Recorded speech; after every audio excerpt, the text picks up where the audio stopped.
Welcome to this tutorial. Previous class में हमने पढ़ा था प्लांट फिजियोलॉजी एंड बायोकेमिस्ट्री।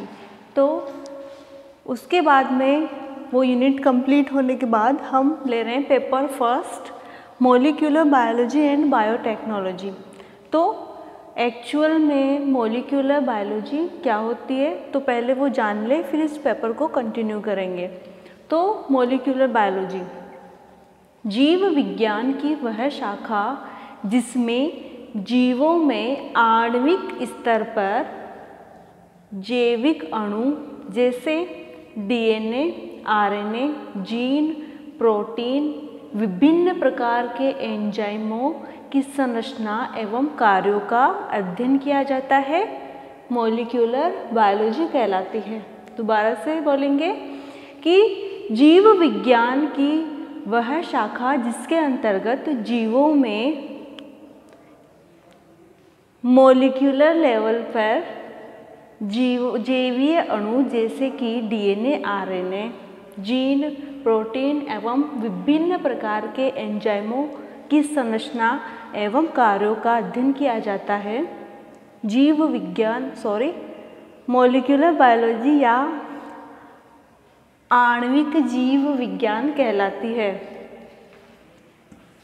तो जो मॉलिक्यूलर बायोलॉजी है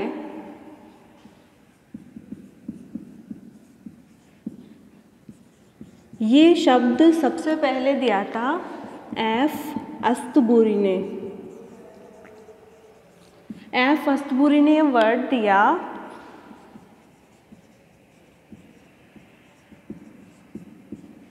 कि आणविक जीव विज्ञान कोई शब्द होता है। मॉलिक्यूलर बायोलॉजी आपकी समझ में आ गई कि जीव विज्ञान की वह शाखा जिसके अंतर्गत जीवों में जैविक अणुओं जैसे कि डीएनए, आरएनए, जीन, प्रोटीन एवं विभिन्न प्रकार के एंजाइमों की संरचना एवं उनके कार्यों का अध्ययन किया जाता है, मॉलिक्यूलर बायोलॉजी या आणविक जीव विज्ञान कहलाती है। ये जो मॉलिक्यूलर बायोलॉजी है इस शब्द का सर्वप्रथम उपयोग किसने किया? एफ अस्तबुरी ने किया था। फिर एक साइंटिस्ट आए जो कि जर्मन साइंटिस्ट थे और केमिस्ट थे, मीन्स रसायन विज्ञ थे। उन्होंने WBC में एक पदार्थ की खोज की जिसे न्यूक्लियन नाम दिया।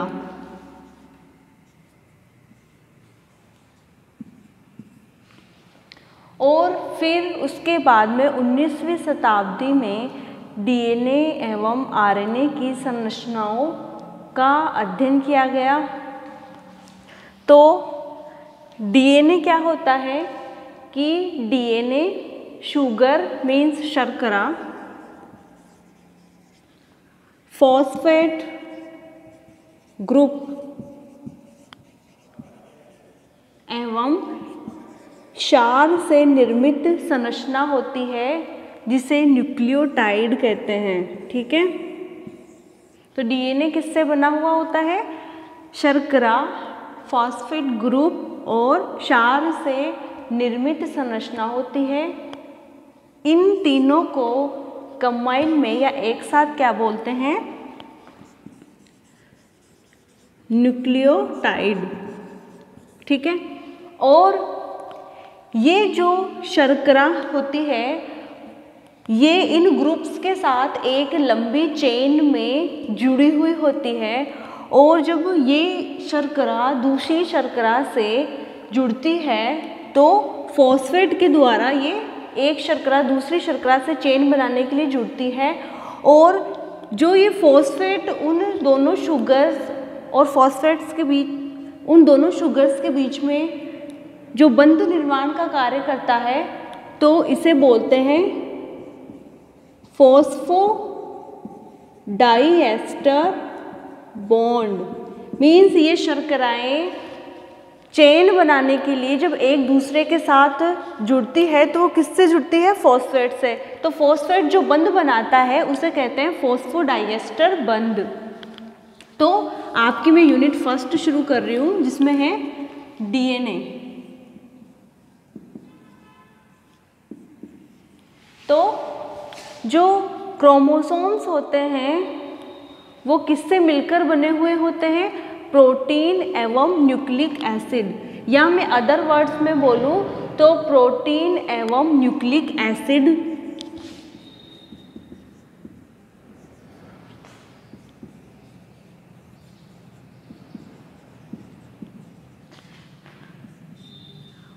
क्रोमोसोम के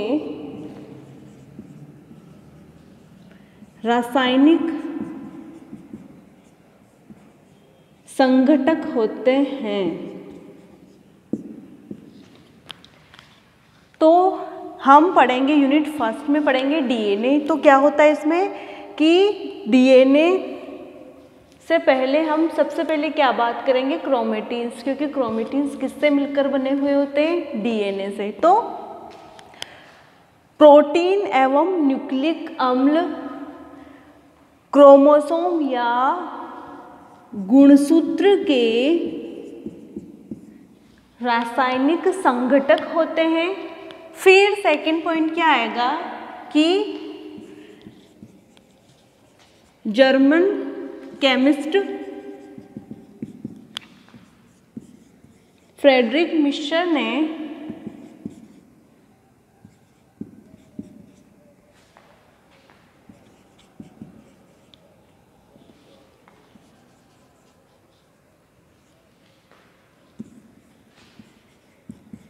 जिनको हिंदी इंग्लिश का इशू है,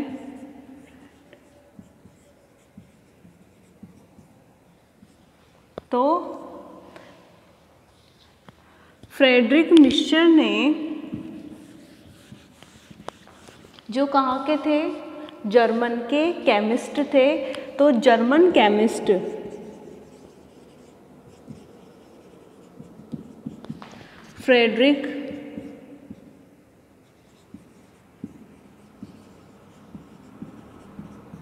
फ्रेडरिक मिश्र ने ये बताया कि WBC में एक विशिष्ट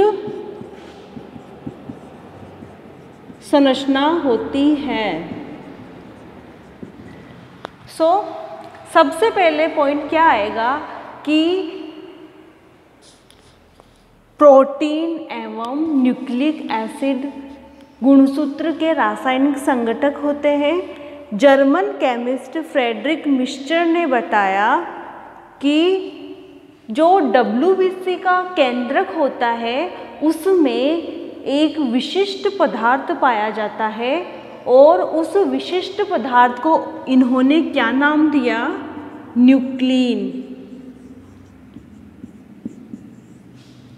इस न्यूक्लिन को फिर दूसरे वैज्ञानिक आए, रिचर्ड ऑल्टमान। इन्होंने इस न्यूक्लिन को क्या नाम दिया? Nucleic acid. तो जर्मन साइंटिस्ट जो एक केमिस्ट थे, उन्होंने WBC के केंद्रक से एक विशिष्ट पदार्थ की खोज की जिसे न्यूक्लिन नाम दिया। इसी न्यूक्लिन को बाद में एक साइंटिस्ट ने, जो थे रिचर्ड ऑल्टमान, इन्होंने न्यूक्लिक एसिड नाम दिया। जब DNA एवं RNA की संरचना का अध्ययन किया गया तो ये पाया गया कि जो न्यूक्लिक एसिड्स होते हैं वो प्रोटीन, या जो DNA होता है वो प्रोटीन एवं फ्रेडरिक मिश्र के न्यूक्लिन से बना हुआ होता है। जब आनुवांशिकी पदार्थ की संरचना का अध्ययन किया गया या क्रोमोसोम की स्टडी की गई, तब ये पता चला कि जो DNA बना हुआ होता है वो, या मैं यूँ बोलूँ कि जो न्यूक्लिक एसिड बना हुआ होता है वो प्रोटीन एवं फ्रेडरिक मिश्र के न्यूक्लिन से बनी हुई संरचना होती है, और इसे ही न्यूक्लिक एसिड कहते हैं। ठीक है, तो इसके बारे में मोस्ट इंपॉर्टेंट पॉइंट्स क्या हो गए कि क्रोमोसोम के रासायनिक संघटक कौन कौन से होते हैं, प्रोटीन एवं न्यूक्लिक एसिड। ठीक है, फिर एक जर्मन केमिस्ट आए, उन जर्मन केमिस्ट ने WBC के केंद्रक में एक विशिष्ट पदार्थ की खोज की जिसे नाम दिया न्यूक्लिन। फिर सेकंड साइंटिस्ट आए रिचर्ड अल्टमान, इन्होंने इस न्यूक्लिन को न्यूक्लिक एसिड नाम दिया। और जब इस आनुवंशिकी पदार्थ की संरचना का अध्ययन किया गया तो पाया कि यह आनुवंशिकी पदार्थ प्रोटीन एवं फ्रेडरिक मिश्र के न्यूक्लिन से बनी हुई संरचना होती है, इसे कहते हैं न्यूक्लिक एसिड। और ये न्यूक्लिक एसिड कितने प्रकार का होता है, 2 प्रकार का।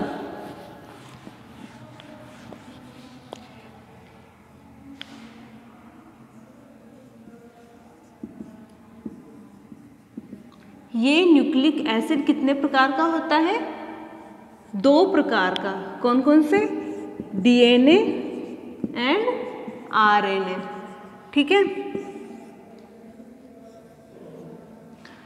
फिर एक साइंटिस्ट आए जिनका नाम था हर्शे एवं चेज।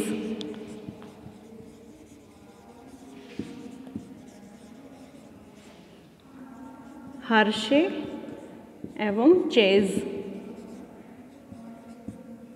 तो इन्होंने बताया कि जो जीन होते हैं वो DNA से निर्मित होते हैं।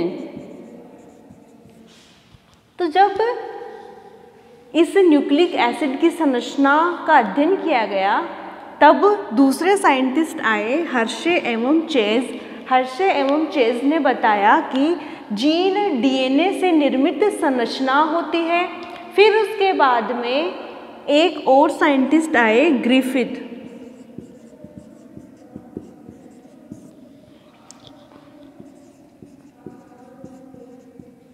ग्रिफिथ ने बताया कि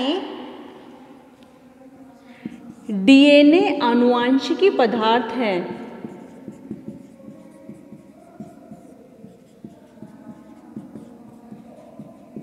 न कि प्रोटीन। तो जब आप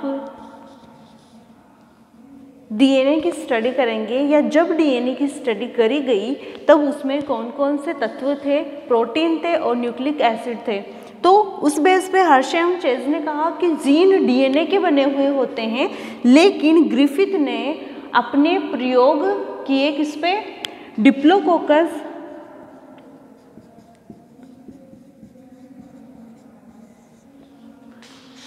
न्यूमोनी पे।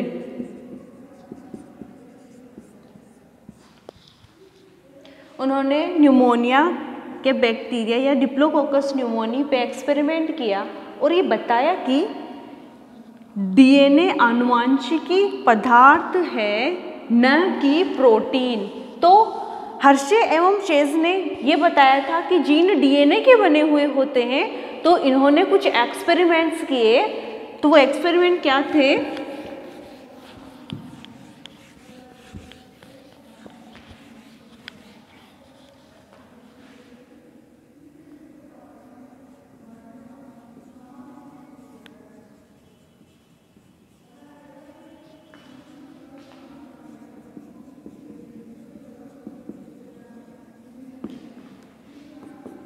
हर्शे एवं चेज एक्सपेरिमेंट या हर्शे एवं चेज के प्रयोग। इन्होंने क्या किया, अपने एक्सपेरिमेंट में T2 फेज लिया।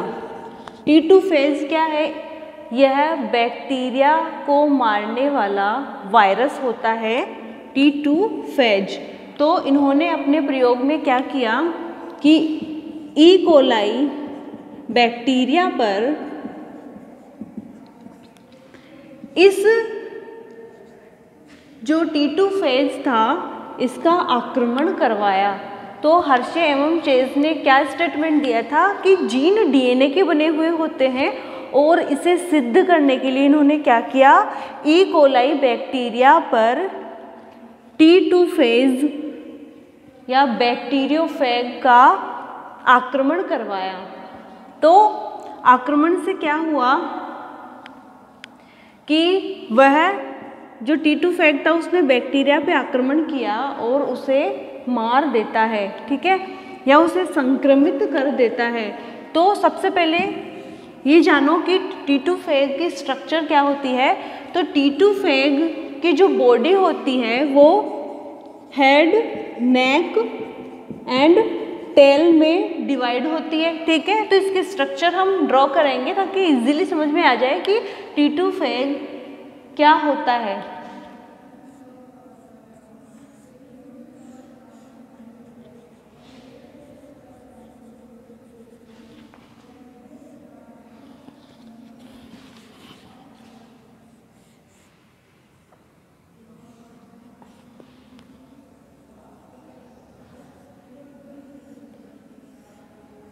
तो ये है इसका हेड पोर्शन।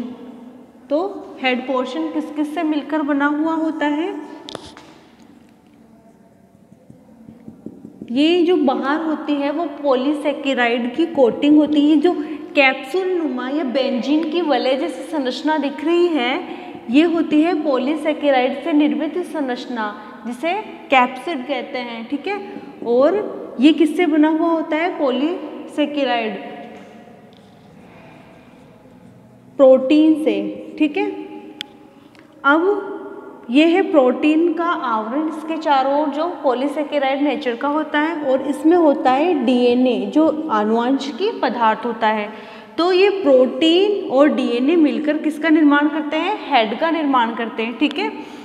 ये होती है इसकी नेक पोर्शन, ये होता है इसका टेल, ये होती है शीथ या आवरण, ठीक है। ये होता है टेल और ये होते हैं इसके टेल फाइबर्स।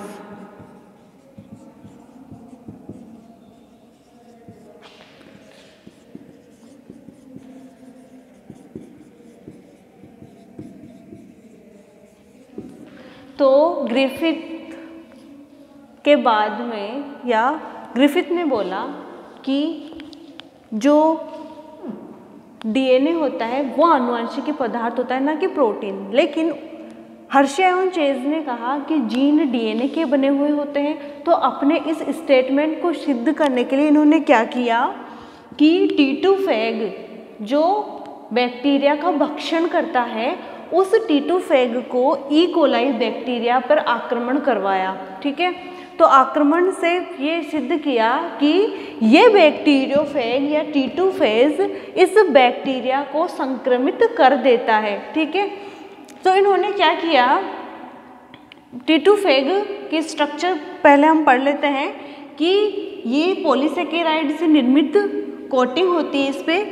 तो ये जो हेड पोर्शन होता है इस T2 फेग का वो प्रोटीन और डीएनए से मिलकर हेड पोर्शन का निर्माण होता है। ये कैप्सूल नुमा संरचना होती है जो डीएनए के ऊपर आवृत होती है, ठीक है। ये नेक पोर्शन होता है, ये होता है इसका शीथ जिसे आच्छद बोलते हैं, इसे बोलते हैं टेल। और टेल के बाद में आते हैं टेल से अटैच ये जो तंतुनुमा संरचनाएं हैं इन्हें बोलते हैं टेल फाइबर्स। तो ये जो ई कोलाई बैक्टीरिया है इस पे इन्होंने इस T2 फेज का इन्फेक्शन करवाया। तो ये जो T2 फेज होता है ये बैक्टीरिया की सरफेस पे आके चिपक जाता है और ये किसकी हेल्प से चिपकेगा, इन टेल फाइबर्स की हेल्प से इस बैक्टीरिया की सरफेस से चिपक जाता है। देन चिपकने के बाद में ये अपना जो जेनेटिक मटेरियल होता है या आनुवंशिकी पदार्थ होता है उसको इस बैक्टीरियल सेल में इंजेक्ट कर देता है, मीन्स उसमें कर देता है इन्फेक्शन, जिसे बोलते हैं संक्रमण। तो हर्शे एवं चेज ने अपने एक्सपेरिमेंट में T2 फेग का ई कोलाई बैक्टीरिया पे संक्रमण करवाया तो देखा कि ये इसको संक्रमित कर देते हैं। इसके लिए इन्होंने क्या किया कि जो ई कोलाई बैक्टीरिया है उस पे टीटू फैग को छोड़ दिया, जिससे क्या होता है कि ये अपने टेल फाइबर्स की हेल्प से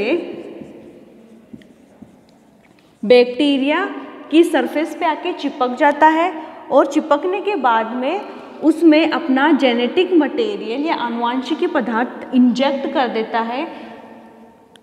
फिर इसमें क्या हो जाता है, इन्फेक्शन। थोड़े टाइम बाद में क्या होता है कि ये जो इन्फेक्टेड बैक्टीरियल सेल होती है या संक्रमित ई कोलाई होता है, इस ई कोलाई में नए फैग पार्टिकल्स का निर्माण हो जाता है। मीन्स इसने जब इसको इंजेक्ट किया तो इसमें नए फैग पार्टिकल्स का निर्माण हो जाता है या विभोजीकरण का या टीटू फैग की संतति का निर्माण हो जाता है।